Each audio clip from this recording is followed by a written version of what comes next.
ஆவியில் வேக வைக்கிறதுனால குழந்தைங்கள்லேருந்து பெரியவங்க வரைக்கும் எல்லா ஏஜ் குரூப்பில் உள்ளவங்களும் இடியாப்பம் வந்து சாப்பிடலாம்.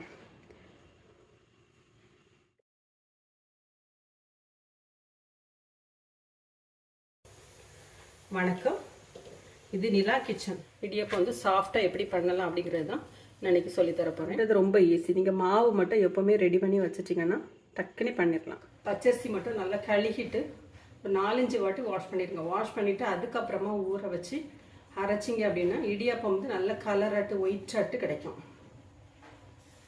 வறுத்ததுக்கப்புறம் மறுபடியும் ஒருக்கா நைஸாட்டு அரிச்சு எடுத்துருங்க. வீடியோக்குள்ளே போகலாம். பூ மாதிரி இடியாப்பத்துக்கு ஒரு கப்பு மாவுக்கு வச்சுடுங்க. அதில் 1 டீஸ்பூன் அளவுக்கு உப்பு சேர்த்துடுங்க. 1 டீஸ்பூன் அளவுக்கு தேங்காய். இப்போ ஸ்டவ்வை ஆஃப் பண்ணிக்கலாம். சூடான கொதிக்கிற தண்ணி அப்படி விட்டுருவோம்.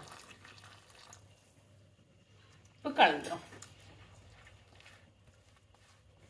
நல்லா பிசைஞ்சு எடுத்துருங்க. இந்த மாவை வந்து ஒரு 5 நிமிஷம் அப்படியே ஊற விட்டுருவோம். சூடாகட்டும். 1 கப்பு மாவுக்கு 1 கப்பு தண்ணி வச்சிங்கன்னா இந்த அளவுக்கு கரெக்டாக இருக்கும். குழலில் போட்டு இடியாப்பம் வந்து பிழிஞ்சு எடுத்துடலாம்.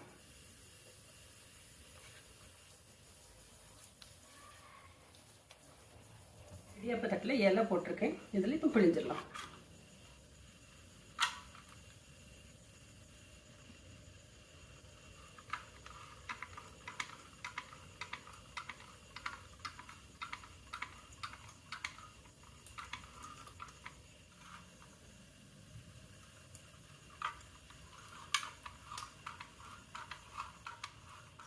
இடியாப்பம் அவிக்கிறதுக்கு பாத்திரத்தில் தண்ணி வச்சு ஆவி வந்த உடனே நம்ம இடியாப்பத்தை வச்சு ஒரு மூடி போட்டு மூடிடலாம்.